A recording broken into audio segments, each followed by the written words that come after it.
Welcome viewers, నేను మీ doctor Deepti from Crowns Aesthetic Solutions. మన వద్ద plastic surgery, hair transplantation, cosmetology, cosmetic dentistry మరియు సైకాలజీ వింగ్స్ సర్వీసెస్ కలవు. మన బ్రాంచెస్ ప్రస్తుతం హైదరాబాద్ మరియు విజయవాడలో ఉన్నాయి. ఈరోజు మనం ఎంచుకున్న టాపిక్ హెయిర్ డైస్ ఎలాంటివి వాడాలి, వాడితే రెగ్యులర్వి వాడితే మనకి ఏదైనా కాంప్లికేషన్స్ వస్తాయా అంటే ఎస్ అండి, హెయిర్ డైసే వద్దనే చెప్తాను నేనైతే. కాస్త ఆర్గానిక్గా మనం ప్లాంట్ బేస్డ్ వాటికి వెళ్ళినప్పుడు ఒక్కొక్కసారి కొంచెం పనిచేస్తాయి. And short term hair dyes అంటే కొంతకాలం మాత్రమే హెయిర్కి రంగునిచ్చేవి మంచివే, పర్వాలేదు. ఎందుకంటే లాంగ్ టర్మ్ డై మన హెయిర్కి స్టిక్ అయి ఉండాలి అంటే బోల్డ్ కెమికల్స్తో పాటు అమోనియా, ఫార్మాల్డిహైడ్, హైడ్రోజన్ పెరాక్సైడ్ ఇవన్నీ ఉంటాయి అందులో. సో ఇవన్నీ కూడా మన హెయిర్కి చాలా చేటును చేయడమే కాక ఊడగొట్టేస్తూ ఉంటాయి, సివియర్ హెయిర్ ఫాల్ అవ్వడానికి. ఒక్కోసారి దీనివల్ల స్కిన్ పిగ్మెంటేషన్ కూడా అవుతూ ఉంటుంది. సో హెయిర్ డైస్ విషయానికి వస్తే టెంపరీ హెయిర్ డైస్ వాడడమే బెటర్. ఒక్కొక్కసారి ఈ హెయిర్ డైస్ ఏంటి అంటే ముందు హెయిర్ రీజన్ని ఒక బ్లీచింగ్ ఏజెంట్ లాగా ఫస్ట్ పనిచేసి ఆ తర్వాత హెయిర్ డై దానికి చక్కగా అబ్బేటట్టుగా ఉంటాయన్నమాట. సో ఈ బ్లీచ్ చేస్తూ ఉండడం వల్ల న్యాచురల్గా హెయిర్ ఉన్న కలర్ కూడా ఒక్కొక్కసారి పోతూ ఉంటుంది.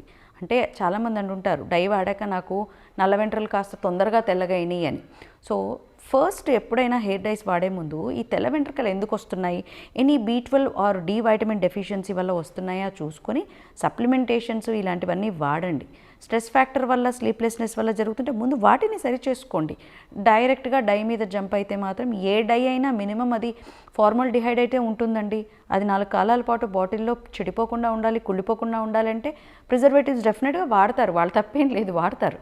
మనం వాడేవాళ్ళం కొంచెం చూసుకోవాలి. అలాగే వేలం వెర్రిగా పలానా ఆకులు వేయించేసి తయారు చేశారు, ఈ గుంట గరగరాకు అనేసి, ఇండిగో అనేసి ఇలా చేస్తున్నారు, న్యాచురల్ కనుక సేఫ్ అంటే ఒక్కొక్కసారి చిన్న పెరట్లో మొలిచే అలోవెరా కూడా మనకు పడదు, దురదలు వచ్చేస్తూ ఉంటాయి. సో ఎవ్రీ టైం న్యాచురల్ అనగానే సేఫ్ అని అర్థం కాదు.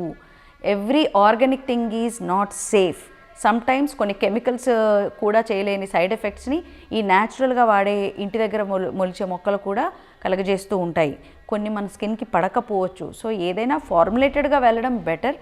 త్రూ డాక్టర్ మీరు ఇవి ప్లాన్ చేసుకుంటే బాగుంటుంది. వీలైనంత వరకు అమోనియా లేనివి, అలాగే లాంగ్ టర్మ్ కాకుండా షార్ట్ టర్మే తలస్నానం చేయగానే పోయేవి. ఈ మధ్య డై షాంపూస్ అని వస్తున్నాయి, అలాంటివి కాస్త బెటరే. సో ప్రతిసారి న్యాచురల్ అని అక్కడ రాసున్నంత మాత్రాన అది న్యాచురల్ అయిపోదు. హెయిర్ డైస్ని కొంచెం చూసీగానే వాడాల్సి ఉంటుందండి.